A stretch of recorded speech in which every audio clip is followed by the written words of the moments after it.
Bom dia, professor. Tudo Bom dia, bem? Daniele. Tudo bem? Tudo bem, pessoal? Olá. Bom, gente, a gente vai falar um pouquinho hoje com o professor Marcos Abraham, que é desembargador federal do TRF da Segunda Região. Ele é pós-doutor pela Universidade de Lisboa e professor associado da UERJ. O professor é uma grande referência em direito financeiro e direito tributário e vai conversar com a gente um pouquinho sobre a PEC 10 de 2020, que daqui a pouco, às 3 da tarde, vai se transformar na emenda constitucional 106 de 2015 e falar um pouquinho também dessa situação, né, de como fica o direito financeiro, né, em épocas de pandemia, né, professor? É isso aí. Em primeiro lugar, bom dia a todos. É uma satisfação participar dessa live hoje para tratar da nova emenda constitucional, número 106, originária da PEC 1020, conhecida por PEC do Orçamento de Guerra. Ah, Vivemos, aliás, essa semana um momento importante para o direito financeiro brasileiro, que passou por algumas mudanças, né, importantes, não apenas dessa emenda constitucional, da PEC para enfrentamento da Covid, mas também da aprovação do PLP 39, que vai sendo logo sancionado, provavelmente será a Lei Complementar 173, que estabelece aquele programa de enfrentamento da Covid para os estados e municípios com auxílio financeiro para os entes subnacionais. Mas, antes de tudo, eu tenho que primeiro parabenizar você, Daniele, e ao Gen Jurídico pela iniciativa da realização dessa nossa live hoje.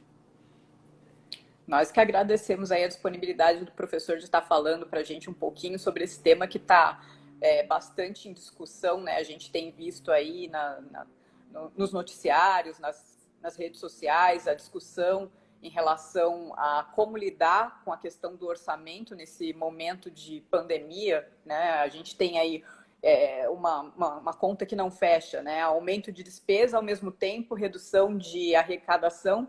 Então, seria importante aí para a gente ouvir um pouquinho do professor o que a gente consegue fazer nesse momento, que o governo tem feito para conseguir que a gente consiga passar por essa etapa tão complicada agora. Tá certo. Então, primeiro vamos contextualizar, né, para quem está nos assistindo. A pandemia da Covid vem acarretando uma desaceleração da economia, não apenas nacional, mas global, né, com a redução do consumo, portanto, também da produção, redução das exportações, tudo devido ao isolamento social e fechamento de estabelecimentos essenciais. E isso reflete na área fiscal, Daniele, como você colocou, de um lado, uma queda drástica na arrecadação de recursos financeiros públicos, sobretudo de tributos, e em especial para aquelas unidades federativas que dependem dos royalties de petróleo. Também tivemos uma queda da arrecadação desse tipo de receita pela queda, pela desvalorização do barril do petróleo. Então, de um lado, temos menos recursos e, do outro, temos a necessidade de mais gastos públicos por parte do Estado, não apenas para enfrentamento da pandemia, não apenas na área da saúde, mas também para manutenção de empresas, de empregos, de reaquecimento da economia, e para concessão de uma renda mínima para aqueles mais necessitados, mais vulneráveis, né, sobretudo aqueles da economia informal. Então, vivemos uma tempestade perfeita, né, de aumento de gastos e de redução de recursos financeiros, né?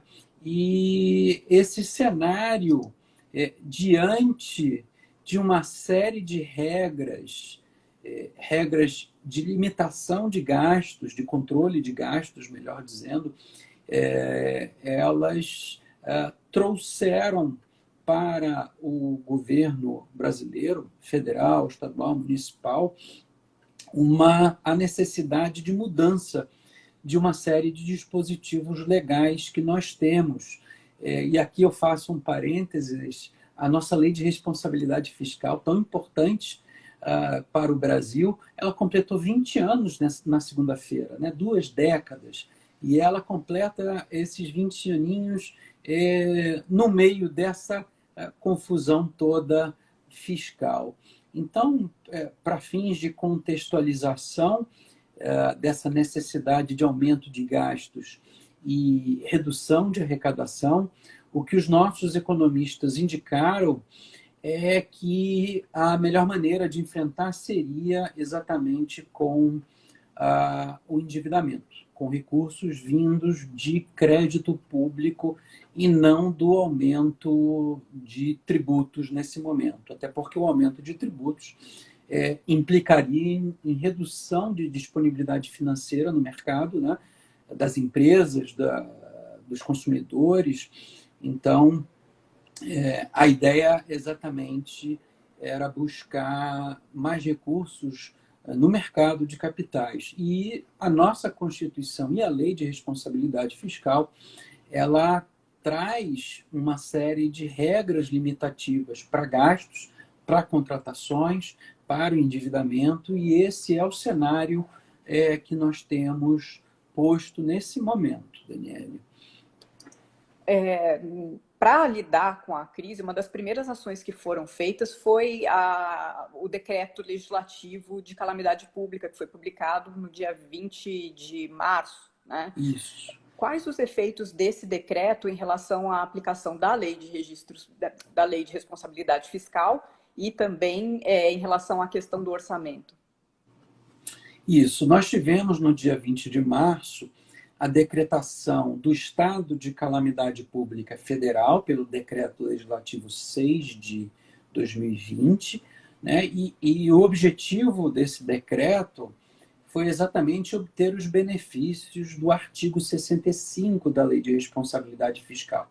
Vejam vocês que a lei que completou 20 anos, ela, há 20 anos atrás, já tinha um dispositivo legal que reconhecia cenários extremos a afastar temporariamente as suas regras, algumas de suas regras, algumas de suas limitações. E exatamente esse artigo 65, ele considera que calamidade pública, assim como estado de defesa ou estado de sítio, são circunstâncias excepcionais que permitem afastar essencialmente 3 regras importantes da Lei de Responsabilidade Fiscal, pelas quais os governos, e aqui eu faço uma ressalva, não apenas o governo federal, mas a grande maioria dos governos estaduais e municipais também decretaram o estado de calamidade pública recentemente. Medida essa que já havia sido adotada por alguns estados em 2016, quando os estados viveram também uma crise financeira, mas lá decretou-se a calamidade financeira equiparando a calamidade pública que vivemos hoje da pandemia. Esse artigo 65 da Lei de Responsabilidade Fiscal, Daniele, ele, ao reconhecer essas 3 circunstâncias, e no caso que vivemos da calamidade da pandemia, desde que chancelado pelo Poder Legislativo, isso é importante destacar, não basta um ato do Poder Executivo, ele tem que ser chancelado pelo Legislativo, o que significa dizer que é um ato dentro de uma democracia fiscal, portanto, dos 2 poderes, reconhecendo uma situação, permite afastar, primeiro, a contagem dos prazos de controle para adequação e recondução das despesas de pessoal, que estão lá no artigo 23 e 70 da Lei de Responsabilidade Fiscal, e também dos prazos de controle dos limites de endividamento, que estão lá no artigo 35. Permite também afastar o atingimento de metas de resultado e, principalmente, dispensar a utilização que é necessária em tempos normais do mecanismo da limitação de empenho previsto no artigo 9º, que é aquele dispositivo que diz que, havendo uma redução na arrecadação, diversamente do que foi previsto na lei orçamentária, os governos são obrigados a fechar as torneiras, né? Fazer um contingenciamento obrigatório, legal, na medida da redução da arrecadação. Então, essas três limitações, o artigo 65, ele permite o afastamento das limitações diante da decretação de calamidade pública, e foi exatamente o que nós tivemos recentemente, tanto em relação ao governo federal, como a diversos estados e municípios. Professor, depois desse decreto, né, a gente viu aí, foi votado ontem na Câmara e provavelmente vai ser promulgado aqui agora, ainda hoje, né, na parte da tarde, uma PEC que tem sido chamado a PEC do orçamento de guerra, né? Qual é a diferença dessa alteração que foi feita com o decreto de estado de calamidade e esses novos dispositivos que a PEC, que vai se transformar na emenda constitucional 106, trazem aí em relação ao orçamento público? A grande, eu diria, inovação que a emenda 106 vai trazer é exatamente uma trava constitucional que não poderia ser, por óbvio, afastada pela Lei de Responsabilidade Fiscal, que é chamada regra de ouro, que diz que não se pode usar o endividamento para pagamento de despesas do dia a dia, despesas correntes. Nem mesmo, e aqui eu faço um registro, que nem mesmo aquela decisão que o ministro Alexandre de Moraes tomou ainda em março, no final de março, na medida cautelar na DI 6357, ajuizada pela AGU, pela própria AGU. Portanto, depois da decretação de calamidade, a AGU, o governo federal ainda se viu diante de uma situação de insegurança jurídica e buscou, junto ao Supremo, afastar outros dispositivos legais e conseguiu. O ministro Alexandre de Moraes, na sua decisão monocrática, cautelar, ele, ainda que, e fez muito bem, destacou, nas palavras do ministro, né, a responsabilidade fiscal é um conceito indispensável. Ele, ainda que destacando esse aspecto, reconheceu as consequências gravíssimas da pandemia e vislumbrando a violação de valores importantes constitucionais, como a dignidade da pessoa humana, o direito à saúde, valores sociais do trabalho, garantia da ordem econômica. Ele deferiu a cautelar, né, concedendo uma interpretação conforme a Constituição e conforme a circunstância, para afastar alguns artigos da Lei de Responsabilidade Fiscal, a saber, o 14, o 16, o 17 e o 24, e também afastando o 114 da LDO de 2020. O que então o ministro fez? Com a decisão dele, ficaram dispensadas a demonstração de que os gastos não afetariam as metas de resultados fiscais previstos na LDO. Isso é uma trava, isso é uma meta que precisa ser respeitada, prevista em lei, e um mantra que eu tenho, que aqueles que me conhecem, que foram meus alunos ou que me leem, sabem.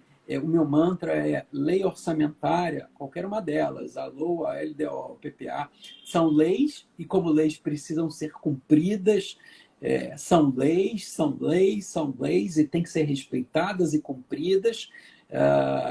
Já está superada aquela velha a ideia de que a lei orçamentária ela tem aquele binômio lei formal, lei material, portanto, teria uma roupa de lei e um conteúdo de ato administrativo, ou seja, uma justificativa um pouco, eu diria, juridicamente distorcida, exatamente para não respeitarem as leis orçamentárias. E aqui eu faço um registro histórico.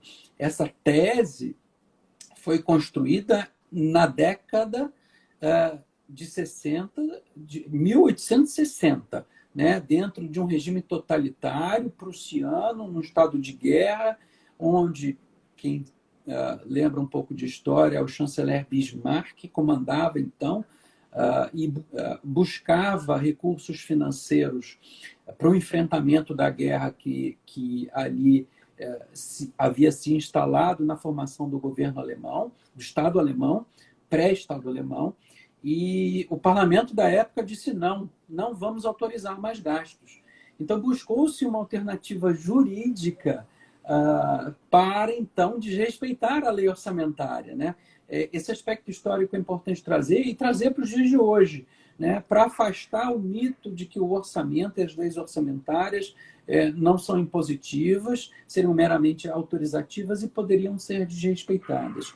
Isso hoje já está devidamente sacramentado. Mas, então, voltando, o ministro Alexandre de Moraes ele afastou esses dispositivos da Lei de Responsabilidade Fiscal, tanto em relação à adequação das metas, como a necessidade de compensação por meio de compensação financeira, né, por meio de redução de gastos ou aumento de arrecadação, e também dispensou a apresentação de estimativa de impacto orçamentário e declaração do ordenador de despesa que tais gastos teriam adequação com a lei orçamentária e compatibilidade com o PPA e com a LDO.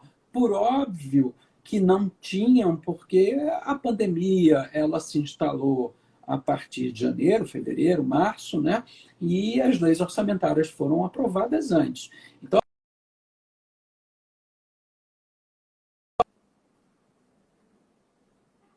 algumas regras.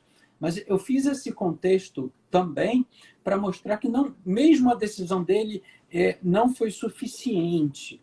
E nós tínhamos, então, e esse talvez é o ponto principal que foi da PEC 1020, que era realmente relativizar a trava constitucional da regra de ouro, né, prevista no artigo 167.3 da Constituição Federal, que veda a realização de operações de crédito que excedam o montante das despesas de capital.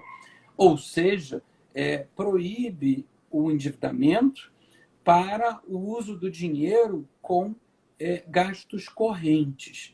O fundamento da regra de ouro, Daniele e pessoal, é um princípio fundamental que nós temos, que é muito pouco falado. Qual é a razão dessa regra constitucional? É o princípio da equidade intergeracional na área das finanças. É não criar um endividamento hoje e ser gasto hoje para que gerações futuras venham a pagar o que foi gasto hoje, sem que o fruto dos gastos fique para essas gerações futuras, que é exatamente o que está acontecendo. Nós temos gastos imediatos, gastos que vão se exaurir momentaneamente, mas o endividamento vai ficar e vai ter que ser pago futuramente. A regra de ouro do 673 tem como objetivo evitar isso.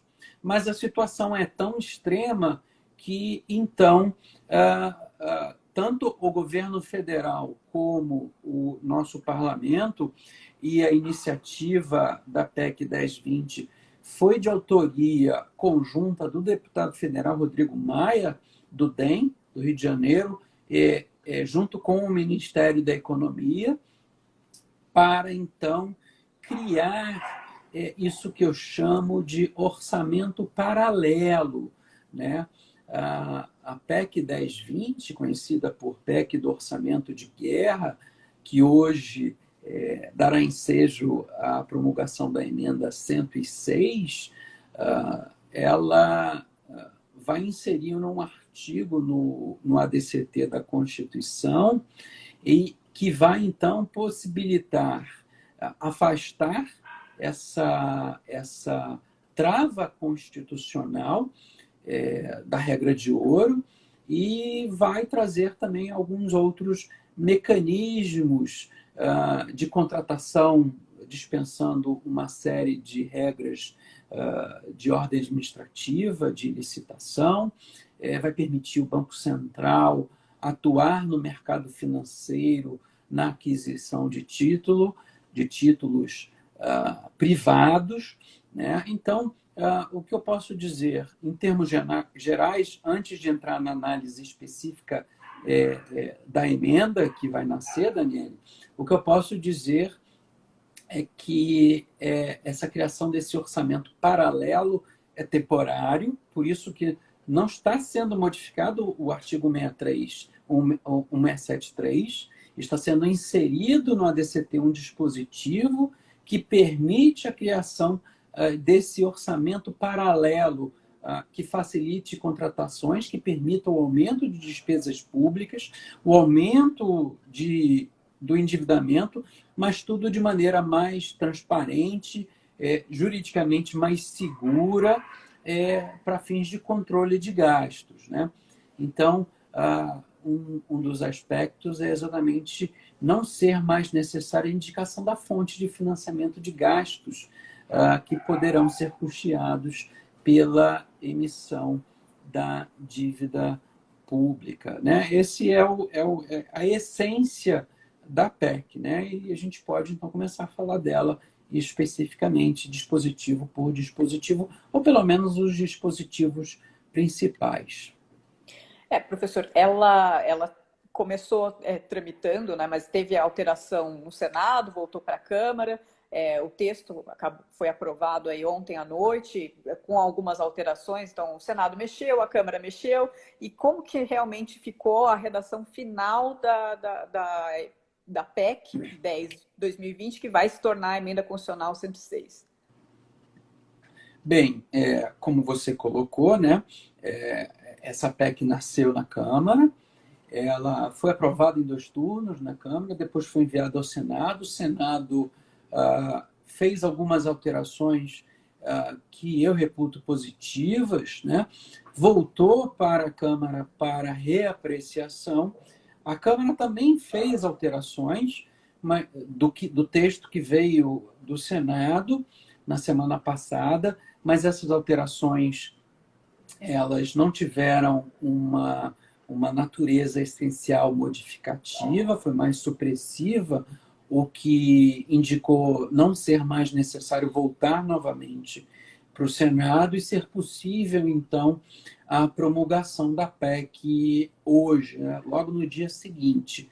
E o que é importante dizer é que essa atuação conjunta, né, das 2 casas legislativas, ela demonstra um aspecto que nós temos hoje, né, de amadurecimento da democracia. Isso é importante dizer. Não apenas o cidadão hoje tem consciência dos seus deveres e dos seus direitos, mas as nossas instituições hoje em dia elas são mais fortes, elas têm mais responsabilidades, né?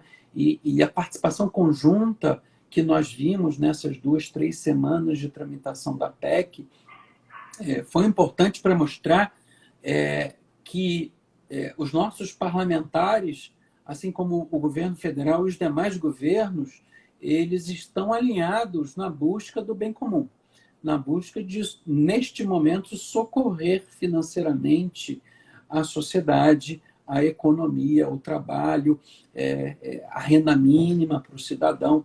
Então, nós percebemos, o que eu pude perceber, assim como da aprovação do PLP 39, do auxílio financeiro para estados e municípios vindo da União, que não seria possível se não fosse a PEC, isso diga-se de passagem, o PLP 39 aprovado, que vai fazer nascer provavelmente a Lei Complementar 173, que é uma lei complementar temporária também, só para o enfrentamento da Covid, não seria possível se não fosse a PEC, se não fosse a emenda constitucional, porque todo o recurso financeiro que virá em auxílio a estados e municípios e gastos da própria União virá principalmente do endividamento, né? Então, isso é importante deixar destacado. Mas, em relação ao texto que foi aprovado, modificado e o texto final, primeiro, o primeiro dispositivo da PEC, da emenda, que vai ser inserido lá no ADCT, provavelmente no artigo 115, o novo artigo 115 do ADCT, ele prevê que, durante a vigência do estado de calamidade pública nacional reconhecida, né, para enfrentamento da Covid, a União adotará o chamado regime extraordinário fiscal, financeiro e de contratações para atender às necessidades decorrentes da urgência, né, do enfrentamento da pandemia da Covid. Portanto, o objeto da emenda constitucional e da PEC 10 de 2020 é exatamente a instituição desse regime extraordinário fiscal, financeiro e de contratações durante a calamidade da Covid, né? O dispositivo seguinte que foi aprovado, Daniele, pessoal, ele prevê que o Poder Executivo Federal, né, no âmbito das suas competências, ele vai poder adotar processos simplificados de contratação de pessoal em caráter temporário e emergencial, assim como contratação de obras, serviços e compras. Portanto, de uma maneira emergencial e fugindo das travas que o direito administrativo traz, sobretudo em relação aos procedimentos de licitação, obviamente que e o próprio dispositivo registra, né, assegurando, quando possível, competição e igualdade de condições de todos os concorrentes. Então, mesmo que se estabeleça esse modelo de compras e contratação simplificado, ágil, de produtos, obras, serviços e até de pessoal, sem observar as regras do direito administrativo, ele ressalva, né, a necessidade de competição, portanto, de apresentação de preços razoáveis, né, não abusivos, né, e igualdade de condição daqueles que oferecem, dos concorrentes. E esse dispositivo ele afasta também um outro dispositivo constitucional, e eu repito, afasta temporariamente, tá? Todas essas modificações da PEC 1020, da emenda 106, vão lá para o ADCT. Portanto, são temporárias enquanto viger a calamidade pública da Covid, né? Afasta aquelas limitações que o parágrafo 1º do 169 da Constituição já trazia, né? Que em relação a despesas de pessoal não poderiam exceder os limites estabelecidos em complementar, no caso, a nossa lei de responsabilidade fiscal, e que a criação de cargos, empregos, admissão ou contratação de pessoal deveria ter prévia dotação orçamentária, assim como autorização específica na lei de diretrizes orçamentárias para gastos. Nada disso estava previsto, né? Foi uma relativa surpresa. Então, precisava e era necessário um dispositivo constitucional para afastar regras constitucionais limitativas. São regras importantes, são regras que representam responsabilidade fiscal com o gasto público, né? Mas que precisavam, diante do cenário econômico, serem momentaneamente afastados, né? A propósito, Daniele, pessoal que está nos assistindo, O dispositivo seguinte que será inserido, ele deixa muito claro, né? Desde que não impliquem em despesa permanente, né? Esse é um ponto. Essas despesas, os gastos que vão ser criados, que já estão sendo criados, e que não terão as limitações da Lei de Responsabilidade Fiscal e limitações constitucionais em relação ao aumento de gastos, essas limitações ficam temporariamente suspensas, tá? E a ressalva ela é importante quando se diz que, desde que não implique em despesa permanente, ficam dispensadas as observâncias das limitações legais quanto à criação, expansão, aperfeiçoamento de ação governamental que acarrete aumento de despesa e a concessão ou ampliação de incentivo ou benefício de natureza tributária da qual decorra uma renúncia de receita.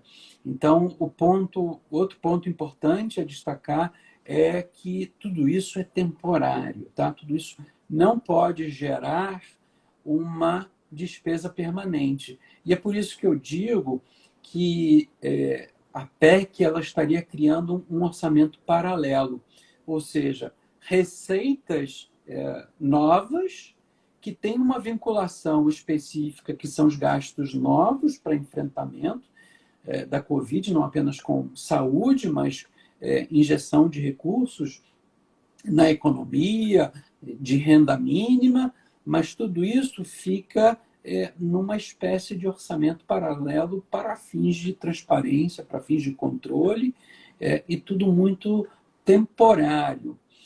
Eu destaco que outra trava constitucional foi afastada, que era a vedação à contratação com pessoa jurídica com débito com a Seguridade Social, débitos tributários, elas eram impedidas de contratar, está lá no parágrafo 3º do 165, e a PEC afastou também essa trava, novamente de maneira temporária, novamente para gastos específicos para o enfrentamento da Covid. O quarto dispositivo da emenda constitucional, da PEC que foi aprovada, é o núcleo. O artigo 4º, que provavelmente será o parágrafo 4º do 115, do novo 115 do ADCT, é o núcleo de tudo, onde diz que será dispensada a observância do inciso 3 do 167 da Constituição, ou seja, dispensada para fins de enfrentamento da Covid, afastada a regra de ouro, tá? Que impedia o endividamento para pagar despesas correntes. E eu registro aqui que, apesar desta necessidade, a minha preocupação, no fundo, embora seja necessário salvar vidas, seja necessário o reaquecimento da economia, a renda mínima para os mais necessitados, nós vamos gerar um endividamento que vai ficar para ser pago por gerações futuras. Né? É um dinheiro que é obtido hoje com empréstimos, com endividamento, para ser utilizado hoje, obviamente, muito necessário, mas ele vai ser arcado futuramente por outras gerações.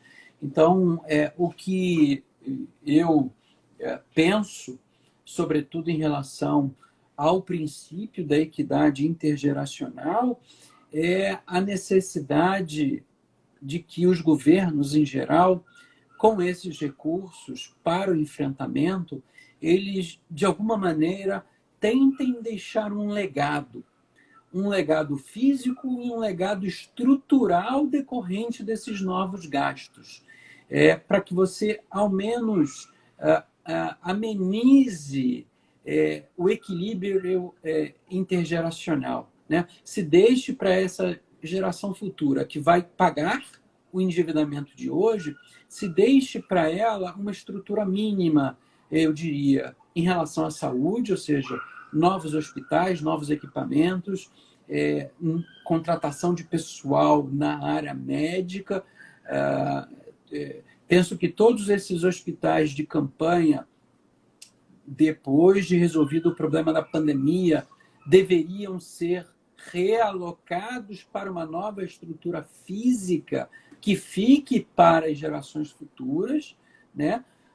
Então, o quarto dispositivo da emenda trata exatamente disso, do afastamento da observância da regra de ouro da Constituição do 167.3.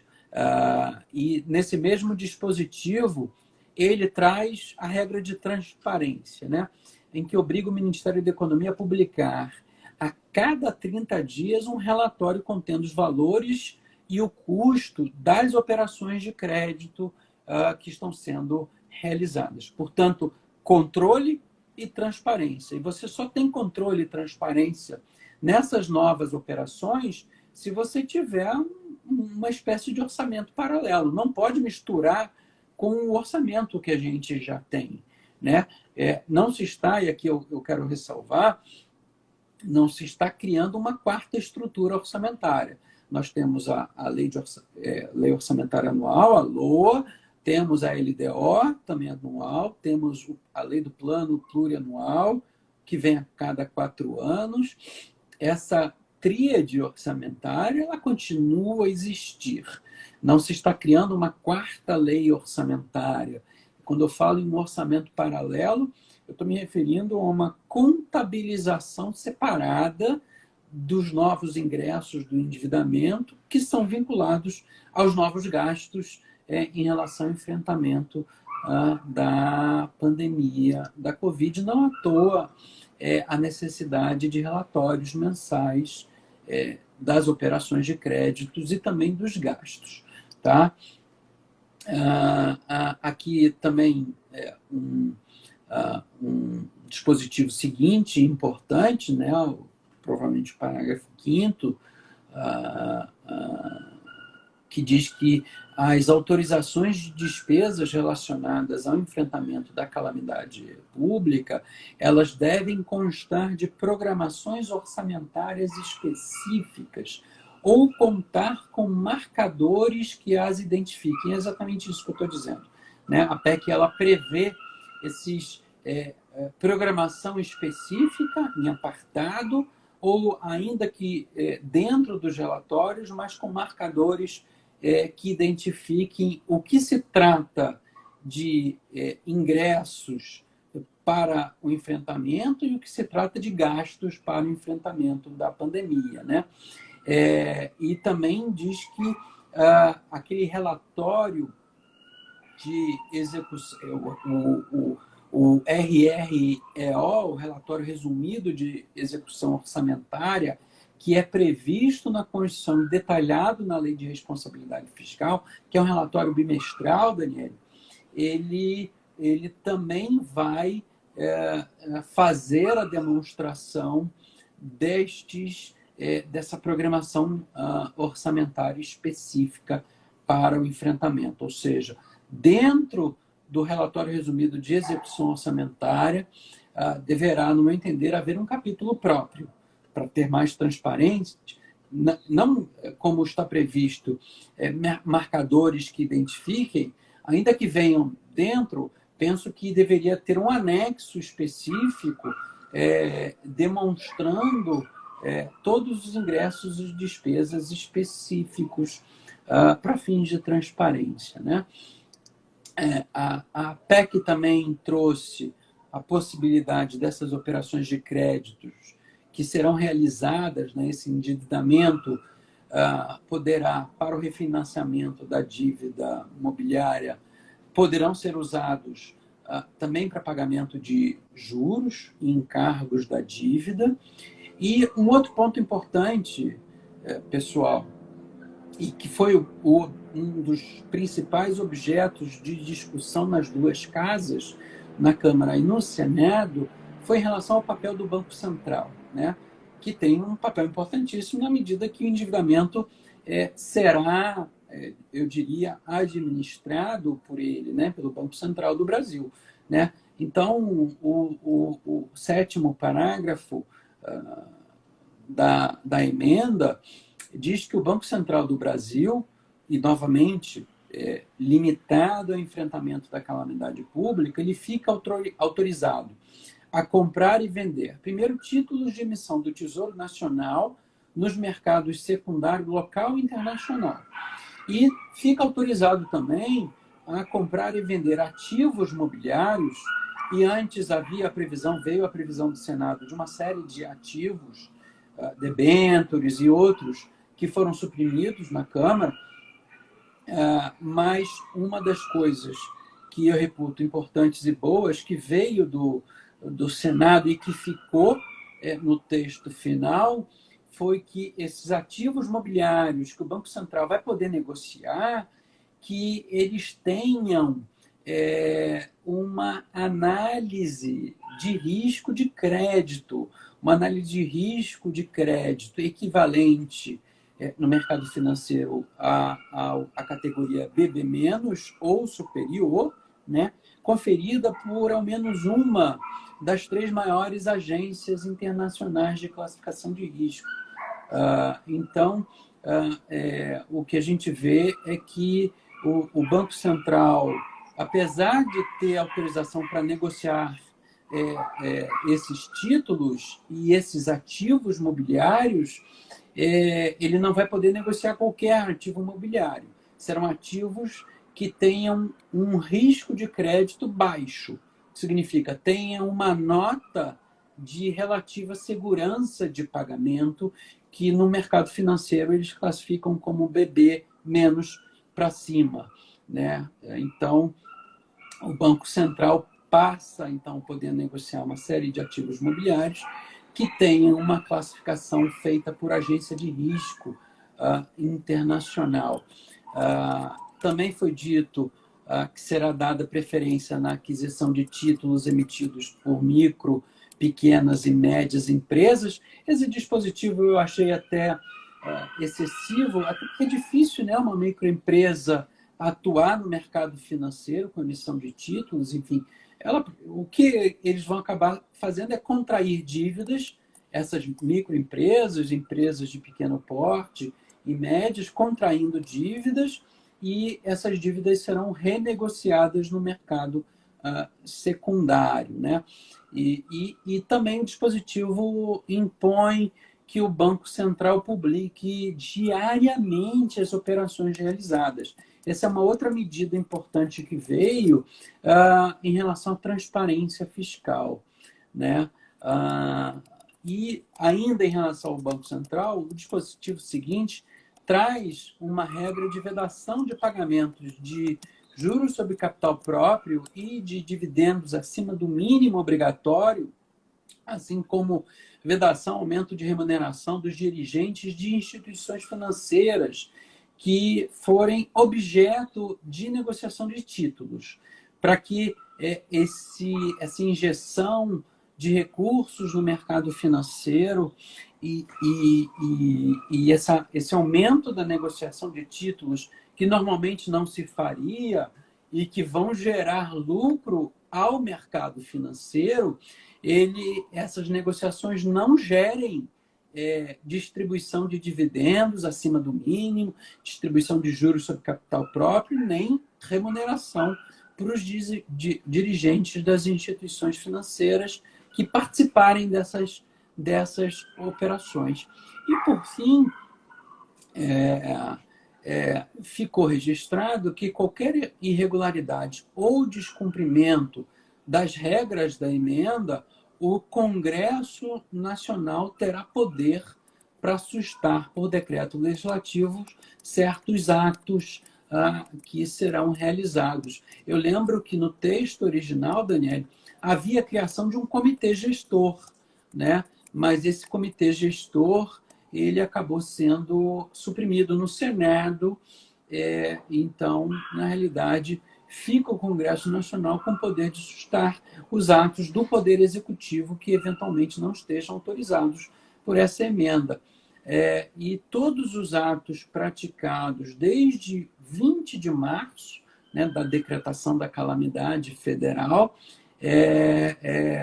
ficam convalidados. Portanto, toda aquela insegurança jurídica que eu narrei no início, mesmo tendo a decretação de calamidade, a aplicação do artigo 65 da LRF, mesmo tendo a decisão monocrática do ministro do Supremo, Alexandre de Moraes, mesmo diante dessas circunstâncias, eu fiz questão de mapear isso tudo, ainda havia segurança jurídica e era necessária essa emenda constitucional, a emenda constitucional 106 de 2020, que será promulgada hoje, às 15 horas, no Congresso Nacional, originária da PEC 1020, chamada PEC do Orçamento de Guerra. E teremos também, e esperamos que o governo federal também sancione logo o PLP 39, dando ensejo à Lei Complementar 173, que trata desse auxílio financeiro para estados e municípios. Eu acho que esse é o panorama geral do que nós temos de novo aí na Constituição a partir de hoje. E lembro para todos, no ADCT não estão sendo modificadas artigos do texto constitucional. É no ADCT porque é tudo transitório, é tudo relativo a ingressos e gastos para enfrentamento da pandemia. Professor, muito obrigada por esse panorama geral que o professor passou aí da PEC, né, que vai se transformar agora na Emenda Constitucional 106. A gente está aí já com quase 50 minutos de live, então, se o professor pudesse passar para a gente a sua visão geral, né, dessas alterações que foram feitas, a sua opinião em relação à efetividade e o interesse dessas alterações que foram feitas, só para a gente encerrar, seria ótimo. Tá. O que eu posso dizer disso tudo é que nós vamos ter aí, nesse período, e isso foi estimado pelos economistas, uma despesa extraordinária na monta de 10% do PIB, né? Isso é 500, 600 bilhões de reais. Isso é um gasto que vai ficar, isso é um endividamento que vai ser contraído, é um gasto que vai ser realizado, e eu vou insistir no princípio fundamental, que é pouco falado, né? Todo mundo fala da regra de ouro, mas ninguém explica, não o que ela é, não a vedação que ela traz, mas a razão de ser. A razão de ser da regra de ouro, de vedar endividamento com gastos imediatos, correntes, e não apenas investimentos, como é o que a Constituição define, é exatamente proteger o princípio fundamental do equilíbrio intergeracional, para não transferir para gerações vindouras. Quando eu falo gerações vindouras, eu não estou falando geração daqui a 50 anos, né? A gente está falando daqui a 10, 15, 20 anos, que é o tempo médio de rolagem dessas dívidas, né? Para não transferir para gerações vindouras o custo financeiro presente, né? E por isso que eu estou insistindo na necessidade de que os governos, ao realizarem os gastos, mais do que dar transparência, mais do que respeitar as novas regras da emenda constitucional, mais do que controlar Banco Central, enfim, muito mais do que isso tudo, o que eu espero sobretudo nesses 20 anos da Lei de Responsabilidade Fiscal completada essa semana, segunda-feira, o que eu espero é que esses gastos que estão vindo para o enfrentamento da Covid, eles sejam utilizados de maneira inteligente para que se deixe um legado, uma estrutura mínima para o futuro, uma estrutura melhor de saúde, né? Uma estrutura melhor de empregabilidade, uma estrutura melhor para o mercado financeiro. Eu espero, passada a crise da pandemia da Covid, logo, penso que o Brasil ele tem que enfrentar dois outros desafios, além da saúde, né? Que são os desafios para oferecer para a sociedade e para as próximas gerações saúde e saneamento básico. Esses são os grandes desafios que a gente vai ter logo em seguida. Eu espero que a lição que fique em relação à pandemia, a lição ela está sendo muito clara para todos os gestores. O nosso sistema de saúde ele não está preparado. Apesar da Constituição, no artigo 196, falar que saúde é um direito de todos e dever do Estado, o nosso sistema ele não está preparado. Então, eu espero que esses gastos que estejam sendo realizados hoje, além, obviamente, de salvar vidas, da aquisição de equipamentos, medicamentos, eles fiquem, de alguma maneira, como uma estrutura para o futuro, né? E que os governos pensem que a próxima guerra que a gente venha a ter, e talvez o próximo PEC do orçamento de guerra não seja dentro de uma circunstância extraordinária como a de hoje, mas seja dentro de uma circunstância planejada e controlada, que é princípio fundamental das finanças públicas e do nosso direito financeiro, para oferecer uma estrutura melhor de educação e principalmente saneamento básico para a nossa população. E para encerrar, Daniele, eu não posso deixar, estando aqui no Gen Jurídico, de informar a você e aos as pessoas que estão assistindo que ainda hoje eu já vinha, obviamente, atualizando, né? Já estava pronto, aguardava só os ajustes finais, mas estou encaminhando ainda hoje para a editora a nova atualização do livro, já com a emenda 106, o livro O Meu Curso Direito Financeiro, né? Também, e eu registro que o PLP 39, ele altera alguns artigos da Lei de Responsabilidade Fiscal, e aqui eu também estou mandando para vocês para a nova edição do meu livro, Lei de Responsabilidade Fiscal Comentada, editada por vocês, né? Eu já estou enviando para vocês para que a editora disponibilize, envie para as gráficas e disponibilize para o pessoal interessado já a doutrina do direito financeiro atualizada, e também com a novidade que eu antecipo aqui, vai nascer um outro livro chamado Orçamento Público, também já todo atualizado com esses novos dispositivos do que nós vivemos agora diante da pandemia. Professor, brigadíssima. Muito bom saber que os livros vão chegar em breve. Agradecer a todo mundo que está ouvindo aí a gente. E se o professor tiver mais alguma coisa...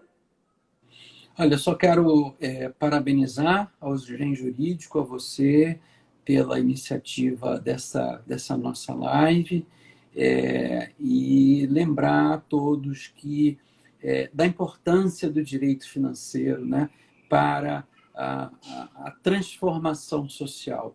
Eu penso que o respeito às leis do direito financeiro, não apenas as leis, mas as normas constitucionais das finanças públicas, elas são fundamentais, não apenas para o operador do direito, para advogados, juízes, promotores, procuradores, não apenas para aqueles que atuam em tribunais de contas, mas, sobretudo, para aqueles que atuam com o dinheiro público, né? Com os gestores do dinheiro público e com aqueles que definem as políticas públicas, que as façam respeitando as normas constitucionais e as nossas leis do direito financeiro, não apenas a 4.320 de 1964, mas principalmente a nossa aniversariante, a Lei de Responsabilidade Fiscal, a Lei Complementar 101 de 2000. Eu só tenho a agradecer a todos que nos assistiram.